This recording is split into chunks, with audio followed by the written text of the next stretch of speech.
Blinken would be the third high policymaker, American policymaker, to visit Israel in just 10 days.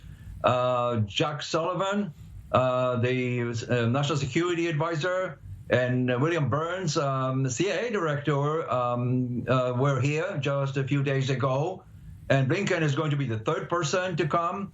I think the United States is very much concerned about two issues. One is obviously the potential for a major eruption between Israel and the Palestinians, given the participation of more extreme rightist elements in the coalition government.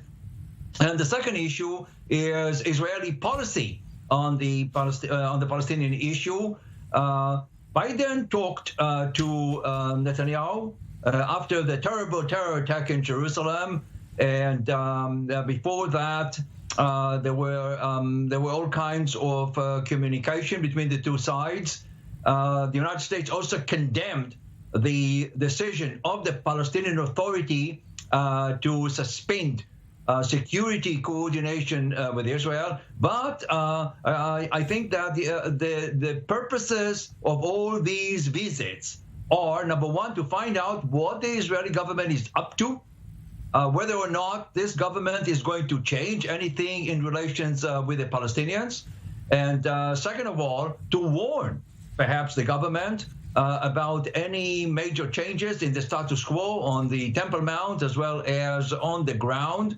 And the rise in violence is simply just emphasize the need for these visits here.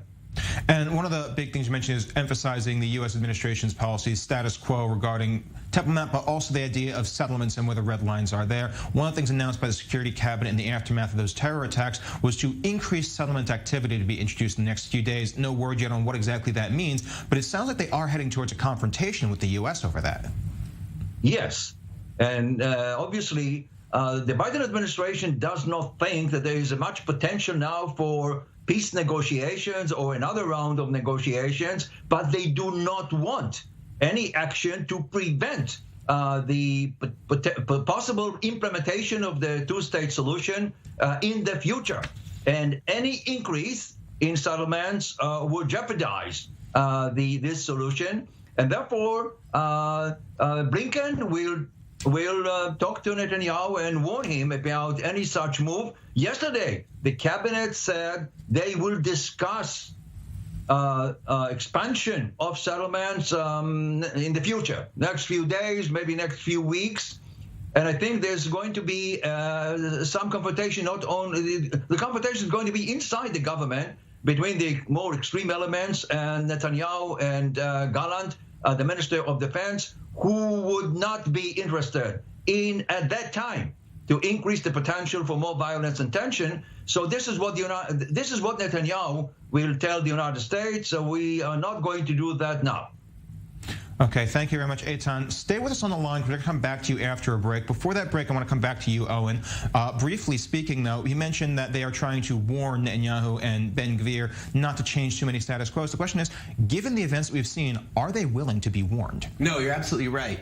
Listen, obviously, Netanyahu has to balance the different interests. He has to balance his political interests in terms of those coalition partners, and he depends on them for the survival of his government, particularly Itamar Ben-Gvir, who over time, maybe not right now, but over time is a credible threat of bringing the government down. And of course, the interests of the United States and U.S.-Israel relationship. Keep in mind, Ariel, very quickly, Netanyahu very careful to praise Joe Biden every chance he gets, including that statement last night ahead of the Security Cabinet meeting. Seems to be a conscious strategy of Netanyahu to show he's on good terms with Biden personally and with the Biden administration more generally.